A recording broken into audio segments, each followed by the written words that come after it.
What makes a great long distance runner, and how are they running such quick times? Is there something about their technique that we can learn from?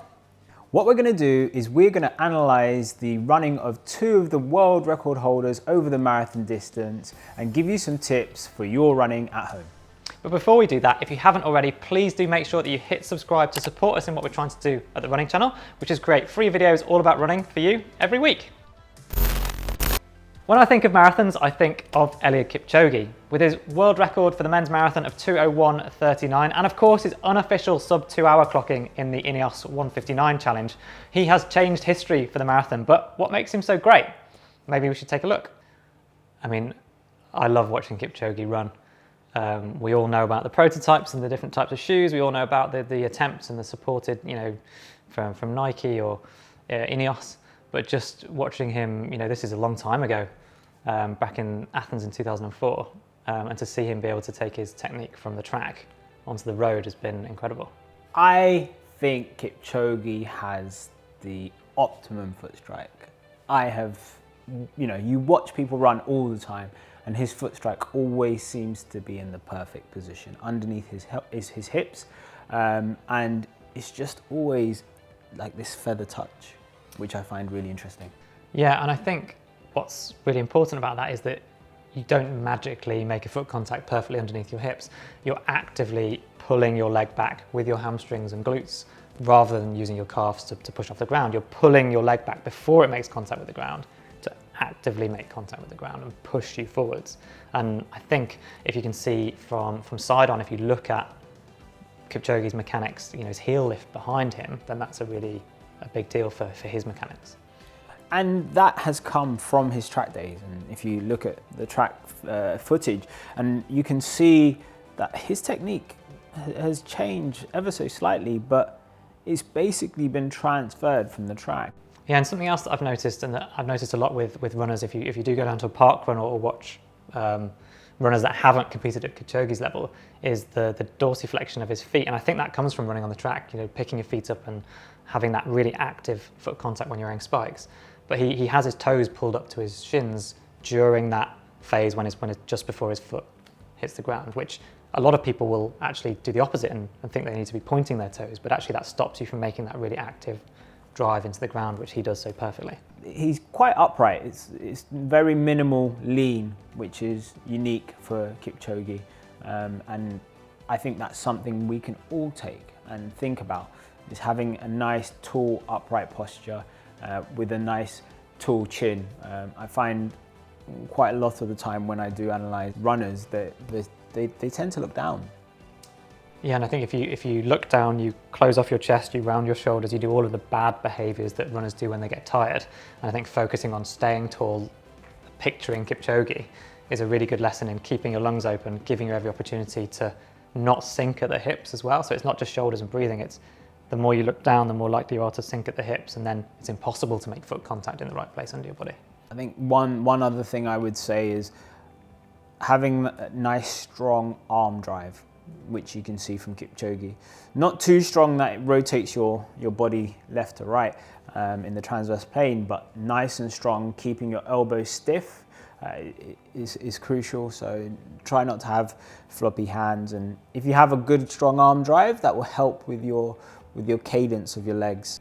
Yeah, and I think arms is something that you forget about as a runner. So being strong through your core helps your drive from your arms to give you the impact that you need on your legs.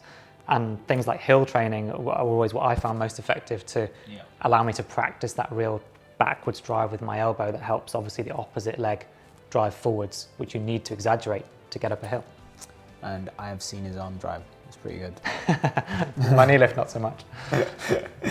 So I think, would it be fair to summarise by saying we're talking about the following things that people could take away from Kipchoge? So that's an active foot contact with the ground, and then thinking about where you make contact with the ground. So ideally it shouldn't be in front of you, it should be underneath you.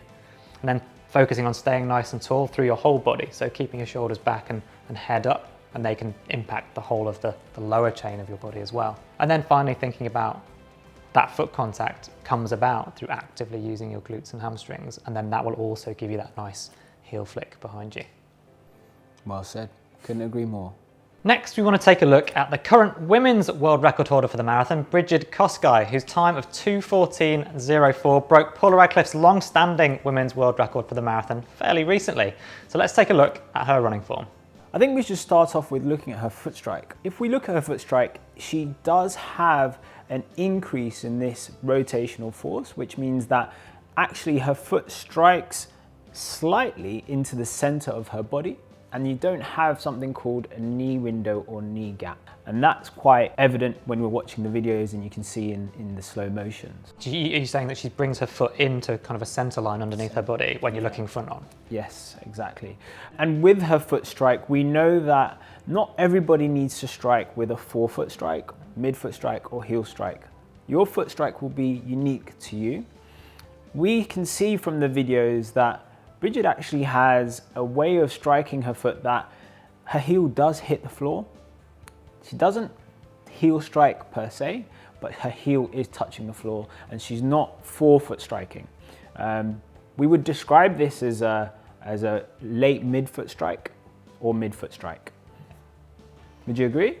Yeah, from looking at the side on in particular, and perhaps it's even exaggerated by having a higher stack height on your shoes, and particular shoes obviously have an extended heel. You know, we're all familiar with the Vaporflies and so on. And actually, I suppose that's one thing to talk about, is have the new shoes caused an issue of stability potentially, maybe for Brigid, but for other people too? If we think about it, I think so. If you have a shoe that's taller, that will challenge your balance and stability. I think Brigid's technique is efficient for her, and we've seen that obviously. She's broken the world record. And we have to be aware that efficiency may not be textbook, it may not be perfect. Brigid broke Paula Radcliffe's world record, and we know what Paula Radcliffe runs.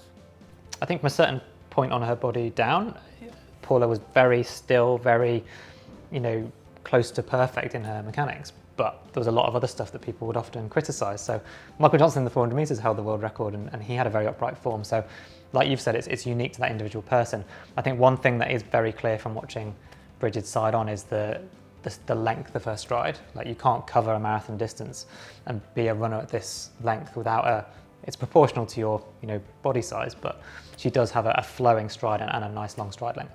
And I think she utilizes a lean to create more propulsion in her stride. And it feels like she's utilizing gravity to give her that push. So by leaning forward, when you're pushing through the ground, it's allowing her to feel that that push is more effective, and almost just using gravity as an aid, it looks like side on, which is really interesting. Yeah, and I suppose as a finishing note on Brigid, the interesting thing that we've really touched on is that Kipchoge arguably does have very close to textbook running form in terms of what you would consider you might want to run like if you had control over that. And Brigid is very different, but these are both the world record holders. They're both the best marathoners in the world. So what works for one person definitely doesn't work for everybody. That's true. And in addition to what we can learn from the world's best marathon runners, at the Running Channel, we've also got an amazing selection of home workout videos led by our very own Manni, of course. And taking on those workouts can help you to strengthen areas of your body which will all have an impact on improving your running form. We've included 2 of running's greats. Did we miss somebody? Please let us know in the comments below, and we will see you here next time at the Running Channel.